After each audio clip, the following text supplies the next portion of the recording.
একটা টেনে চড় মারব। তুই আমার মানুষ হওয়া নিয়ে কথা বলছিস? হিসেবটা কিন্তু মনে রাখিস। তুমি তো ওর বাবা, আমি তোকে কোনো প্রশ্ন করবো না, আমি তোমাকে প্রশ্ন করবো। ও কাজটা ঠিক করেছে?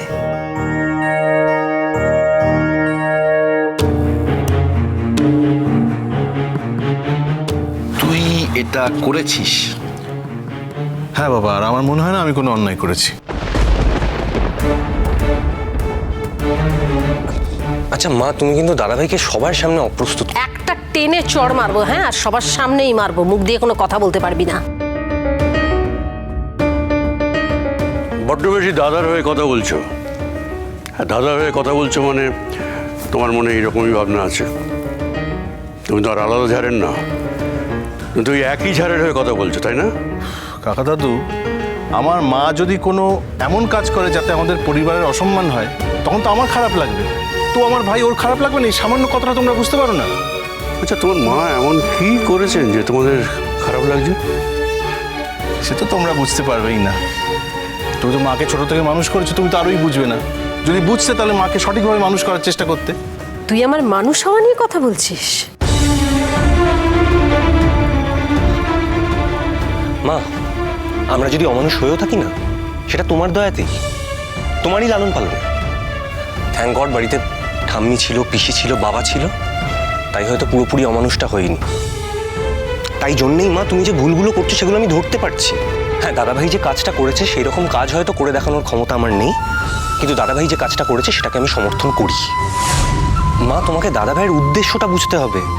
দাদাভাই কাকে টাকা দিয়েছে সেটা বড় কথা নয়। আরে এই ফকির, তোকে বলছি, টাকাটা নেওয়ার সময় তো বেশ দু হাত পেতে নিয়ে নিলি, এখন এখানে এসে ডবল গেম খেলছিস।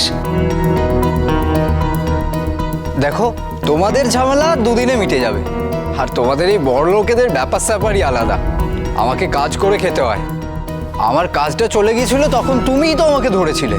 আপাতত এই কদিন এই কাজটা করে দে, তোর হাতে কিছু টাকা আসবে। আমি তো কাজটা টাকার জন্য করেছি, আমি চুরিও করিনি, ডাকাতিও করিনি। আর তুমিই তো বললে দোকানে যাতে কেউ ঢুকতে না পারে, আমি তো শুধু সেইটুকুই করেছি। আর আমি তো কোনো অধর্ম করিনি। তোমার মায়ের দোকান তুমি তুলে দিতে চাও, তুমি যেটা করেছো সেটা তুমি বুঝে নাও। আমি শুধু সেইটুকুই করেছি যেটা তুমি আমায় করতে বলেছো। হিসেবটা কিন্তু মনে রাখিস। আমাকে এসব হুমকি দিও না, আমি এসব হুমকিতে ভয় পাই না। উদ্যালক বসো, কলেজে পড়াও না? দেখো তোমার ছেলের অবস্থা দেখো, গুন্ডা তৈরি হয়েছে, গুন্ডাদের মতো মানুষকে হুমকি দিচ্ছে, দেখো।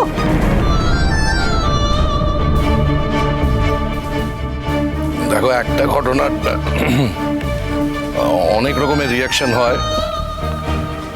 টিটোর মতন রিয়াকশন দিয়েছে, তার ঠিক ভুলটা ওর মতন। এই কাজটা আমি তো করতে পারতাম না, কখনোই পারতাম না, কিন্তু টিটো পেরেছে।